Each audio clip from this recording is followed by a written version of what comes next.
Well, I guess this kind of goes to show how quickly things can go from awesome to kind of awful pretty quick.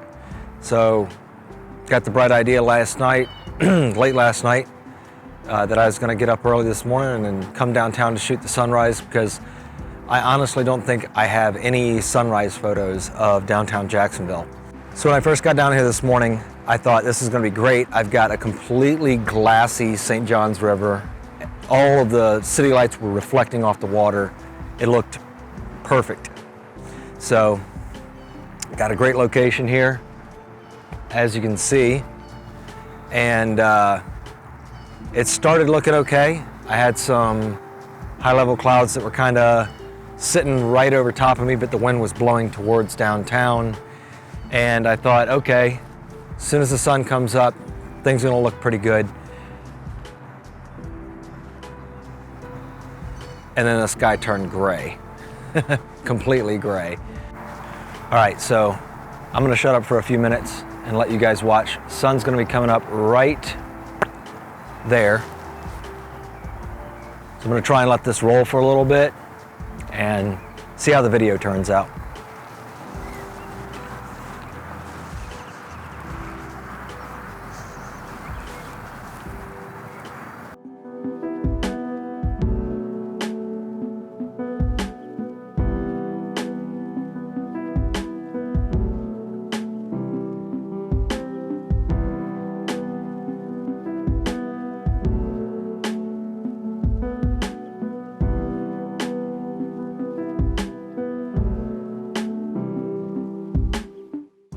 All right, so maybe not the best sunrise, but I don't know.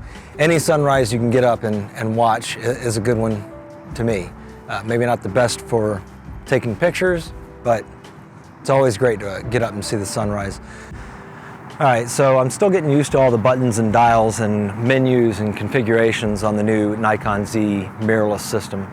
You know, after shooting for so long on the Nikon DSLRs, the D300, the D500, the D850, you know, everything was kind of placed in a similar position. And every time they would come out with a new camera, things would change a little bit, but you'd kind of know where things were at. With the new Z, there aren't as many buttons on the backside of the camera. So that's something that I'm really used to, and that's one of the reasons why I really liked working with professional style digital SLRs, was because everything that you needed to change was right there on the back. So that's what made them so great for shooting things like weddings and portraits and concerts and things that I'm used to shooting.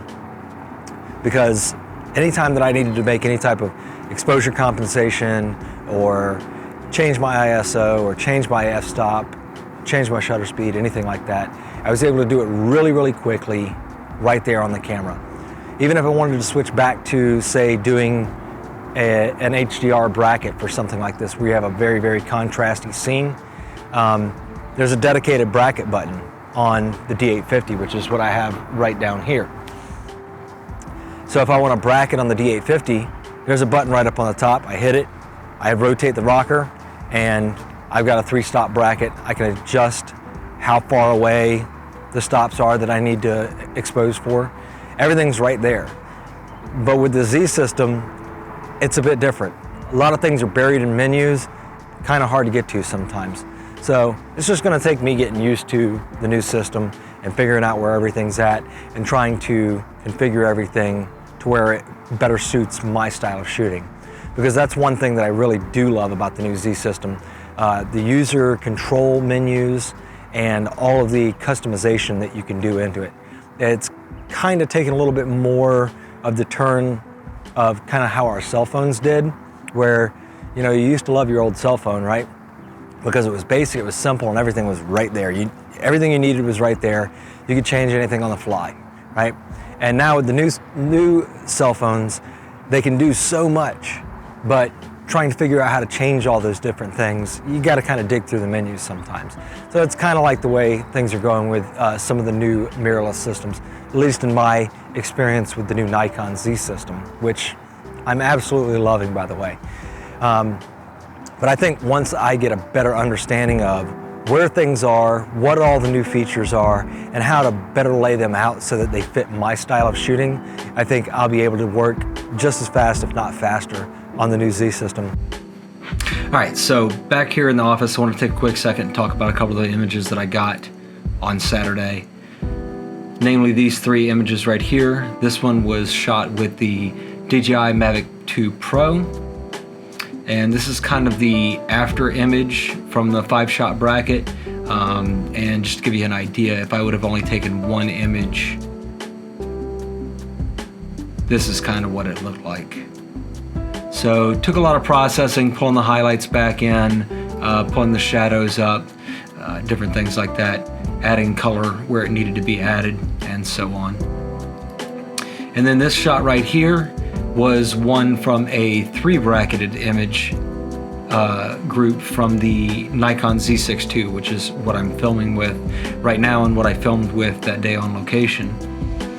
And this is what the before image for that looked like as well, one of the before images. So again, pulling a lot of the highlights down, pulling a lot of the shadows up, and reintroducing that color that was there the day I shot it. And then finally, there's this image here. This was taken with the Nikon D850, and this is one of the before images here.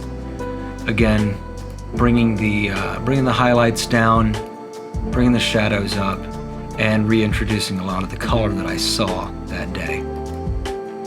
So hopefully you guys liked the video. I plan on doing a lot more and trying to share some of my knowledge with those who may not have some of the knowledge, or some that are just kind of curious about how I do things. I know when I was first starting out, I didn't have a whole lot of people to look up to as far as asking them questions and stuff like that, and I try to tell people all the time that I really am an open book. I don't hold any secrets back about my photography. If I can teach you something to make you a better photographer than me, then I need to step my game up. But I just hope to create this channel and watch it grow, and maybe take some of you guys on the journey with me so you can kind of see a little bit more of what it is that I do on a daily basis. A lot of people have been asking a lot of questions over the past few years since I started doing photography full time. You know, what's it like? You know, how are you going on? You know, after being a jet engine mechanic for 21 years. So I'm having a lot of fun with it, and I thought, I might as well bring you guys on the journey with me as well. So if you guys have any questions, comments, concerns, anything like that, please let me know. I want to help grow this channel into something that you guys enjoy and something that you look forward to seeing each week. And hopefully I can stay on a good set schedule of getting content out there to everybody.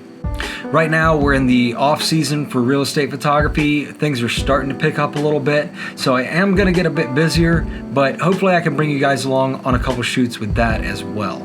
All right, so that's it, everybody. You reached the end of the video. Do all the things that the YouTubers tell you to do, like, comment, subscribe, do all that stuff, share with your friends, and if you know somebody who has questions about photography, send them my direction. I love to help out when I can. All right, until next time, see you guys later.